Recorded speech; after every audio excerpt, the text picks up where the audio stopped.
Good day, everybody. Here is a little autobiography about this storyteller. I was born in 1984, and yet I am very old school, very old fashioned in a lot of ways, as most people that know me would not argue. And as most of you know, while most of my friends and even my own parents picked the more modern, technological football, I remained a big baseball fan and obviously still am to this day. But it doesn't stop there.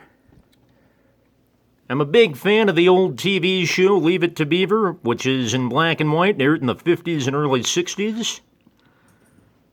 The Three Stooges. Would watch those any day of the week. And I don't want either Leave It to Beaver or the Three Stooges to ever be colorized. I know some Three Stooges shows have been colorized, but I digress.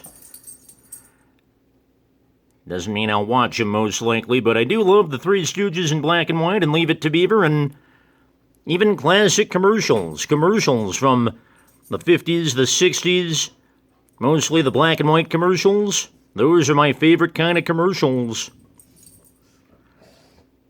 So you think, how much more old school could I get? And to add to this even,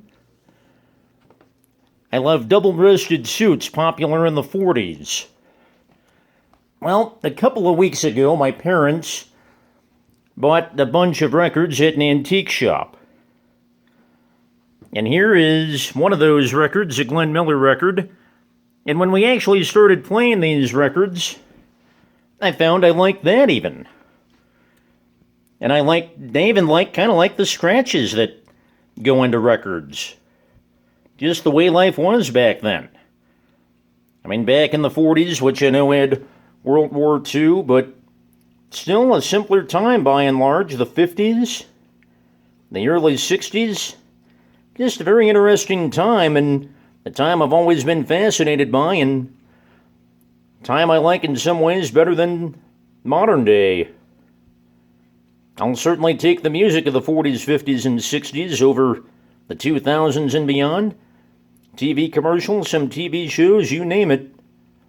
That's just who I am, as old-fashioned as it gets in that regard. And I'll leave this video by turning on this record as my hand gets in the way there. This Glenn Miller record. The grand old melody, Londonderry Air, better known to you perhaps as Standing Water. And with that, I'll say good day, everybody.